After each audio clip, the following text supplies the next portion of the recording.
ગુજરાત સરકાર દ્વારા ટ્યુશન અધિનિયમ બનાવવામાં આવ્યો છે।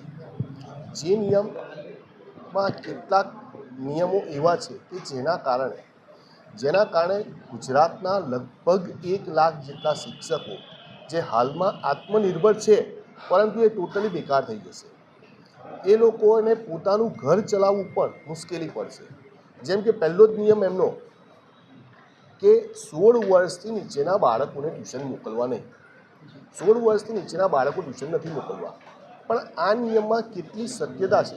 હવે અત્યારની મોંઘવારી લઈએ તો મોંઘવારીના લીધે થઈને કે માતા અને પિતા બંને જોબ કરતા હોય ત્યારે એમના બાળકને ભણાવવાનો એમની પાસે સમય નથી। જો એ ભણાવવા જાય તો ઘરનું પૂરું નથી થતું, અને ઘરનું પૂરું કરવા માટે જાય છે તો બાળકને ભણાવવાનો સમય નથી। માટે એ લોકો કે એમને જ્યાં વિશ્વાસ છે કે મારા બાળકનું ભણતર યોગ્ય થશે એટલે એ ટ્યુશન ક્લાસમાં મોકલે છે।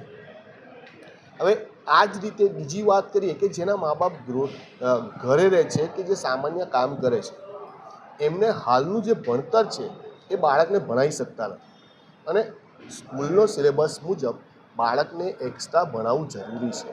એને હોમવર્કમાં કંઈ ખબર ના પડે કે બીજા કોઈ ટૉપિકમાં ખબર ના પડે તો એના માટે ટ્યુશન ક્લાસ જરૂરી છે। જો એવું નથી થતું તો બાળકોના ભણતરનું શું? એટલે જો આ નિયમ આવે છે તો ગુજરાત સરકાર એવું કહેવાય કે ટોટલી ગુજરાતના બાળકને અભણ સ્વરૂપનું બનાવી દેશે, જેમાંથી બાળકોનું ભણતર એકદમ કથળી જશે। બાળક જો 16 વર્ષ સુધી ટ્યુશન જ નહીં જાય તો 11-12 સુધી પાયો કાચો રહેશે।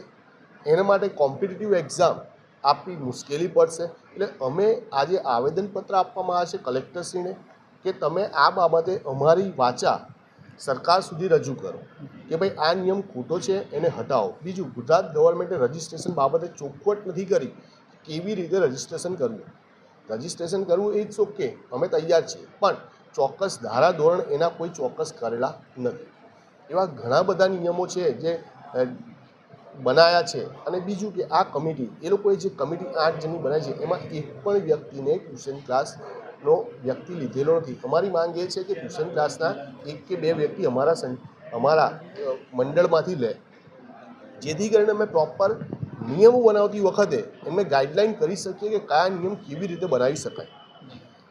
આ વાતને લઈને અમે આજે આવેદનપત્ર કલેક્ટરશ્રી તેમજ દરેક એમએલએ શ્રી જેટલા બરોડામાં હશે એમને 1 કે 2 દિવસમાં થઈને બધા એમએલએને પણ ધારાસભ્યશ્રીને પણ આવેદનપત્ર આપીશું કે જેથી સરકારમાં અમારી વાચા રજૂ કરી શકે।